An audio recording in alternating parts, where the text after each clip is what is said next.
If you had to build a yacht anywhere in the world, where would you choose to do it? This week's vlog takes a look at one of the planet's most prolific, most expensive, but most high quality yacht building countries.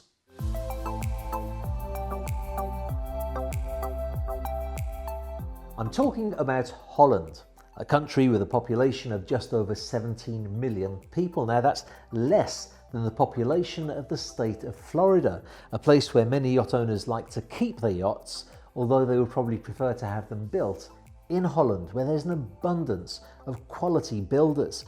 Actually, while I was researching this video, I kept finding one shipyard after another that I thought was so good I couldn't fail to include it. So I ended up filming a series of 3 vlogs. This is the first one, and here is the first builder.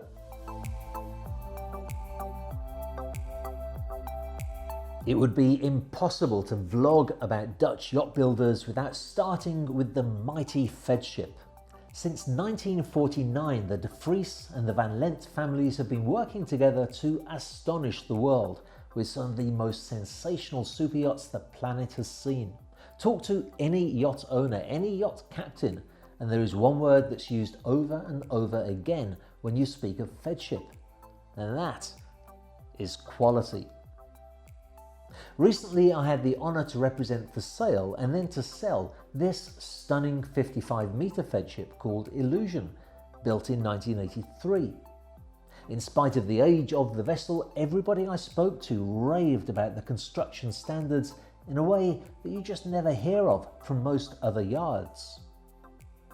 Now, Illusion was very typical in styling of yachts from that era, but as Feadship moved into the 21st century, they didn't hold back in modernising their style.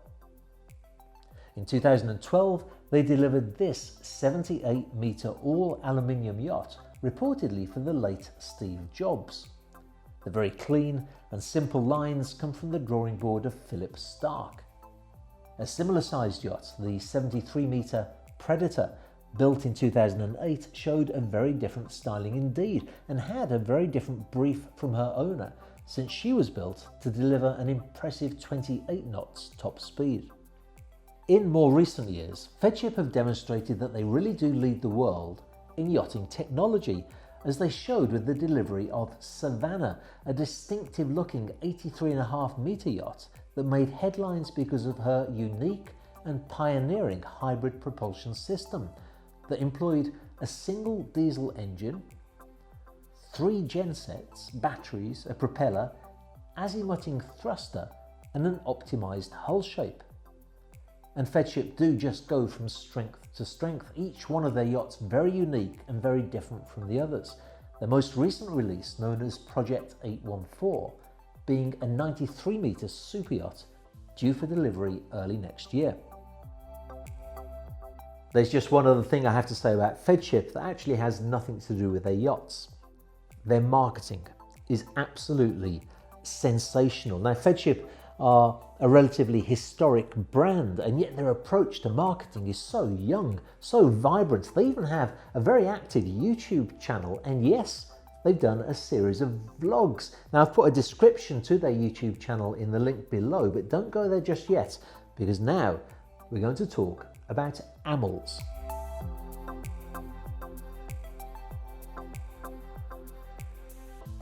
Founded in 1918, this year marks the centenary for the Amels shipyard.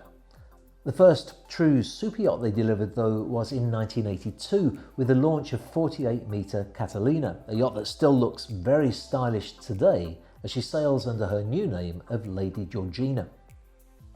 In 1991, Amels was sold to the Damen Shipyards Group, a sizable family-owned business that breathed new life into this already well-established brand. Since then, Amels have delivered some remarkable yachts, the largest of which is the 83-metre Here Comes the Sun, designed by Tim Hayward and with interior styling by Andrew Winch. Amels are particularly well known for their limited edition series of 180-foot yachts, though.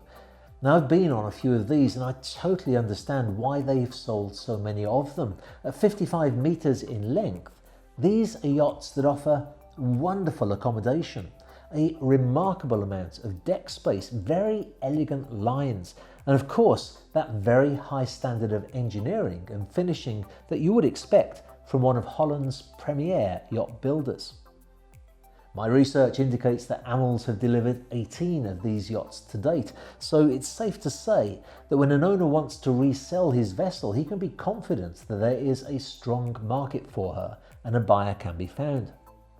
This year alone they've launched 4 notable super yachts: the 74-metre Universe, which is one of the Amels 242 range, 58-metre Volpini 2, which is a fully custom yacht, 55-metre Edgy, which is one of the 18 Amels 180s that we spoke of, and the fully custom 62.4-metre Sea and Us.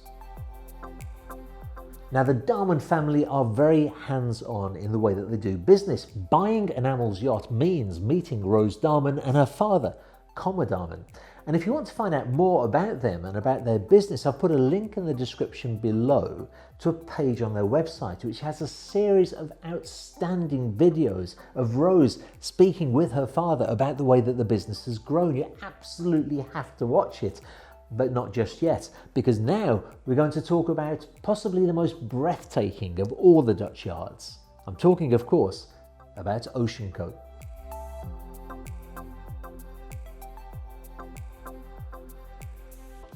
Where Dutch builders are concerned, Oceanco do seem to keep grabbing the headlines. When the 110-metre Jubilee appeared at the Monaco Yacht Show last year, she stole the show, not just for her very unusual and extremely attractive profile designed by Igor Lobanov, but also for the sheer size of her and her daring but very effective choice of colour combination.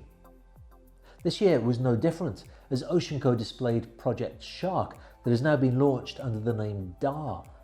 I was privileged to have a tour of this yacht with some clients, and although details of the interior are very confidential, I can tell you that inside the yacht was even more breathtaking and impressive than the outside, which is designed, by the way, by Louis de Basto. Oceanco surprised both me and many others in the industry though this year when they delivered a 106-metre sailing yacht called Black Pearl. And what a sailing yacht this really is. Not a lot of information is available for this project, although we know that she had an all-star lineup of designers involved, including Ken Freevock and Nuvolari Leonard.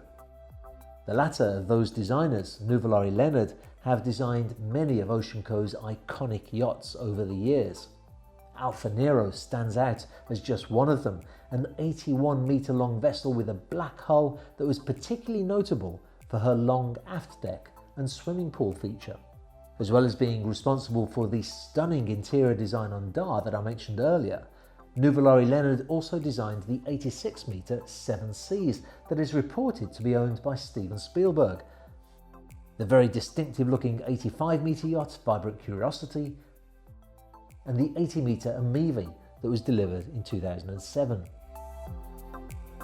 Oceanco have a very special meaning to me personally because I was involved in the sale of one of their yachts, which unfortunately for reasons of confidentiality I can't name in this video. What I can tell you though is that building a yacht with this company is a lesson in how yachts should be built, from the way that the clients were first greeted in the shipyard through to the way that they problem solve in the build process. Everybody is calm, professional, and clearly very dedicated to exceeding the client's expectations.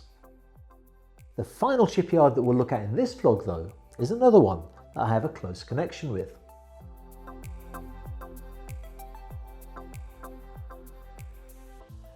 Regular viewers of my channel will know that I visited the Icon shipyard earlier this year and was extremely impressed with what I saw there. Icon have earned their place in the Dutch Yachting Hall of Fame with sensational yachts, such as this splendid 68-metre vessel that has the name, in fact, Icon. Delivered in 2009, she was designed by Redmond Whiteley Dixon and can accommodate 14 guests in 6 suites, including of course an owner's stateroom. Since then, Icon have gone on to build many other important luxury vessels, including this wonderful yacht called Baton Rouge, and the popular charter yacht Party Girl. Both of these yachts being just over 62 metres in length. Right now, Icon have never been busier, and you may recall a recent vlog that I produced that covered the announcement made by Sunseeker that they shall be using Icon to build their new 161-foot model. This in recognition of Icon's ability and expertise in building with metal hulls and superstructures, while Sunseeker, of course, has always built in glass resin composite. As well as the Sunseeker project, Icon are building two of the most exciting yachts currently in production in the world. These being the 84-metre Tim Hayward designed super yacht known as Project 280 because it's 280 feet long, and a remarkable Redmond Whiteley Dixon designed 68-metre conversion project called Ragnar.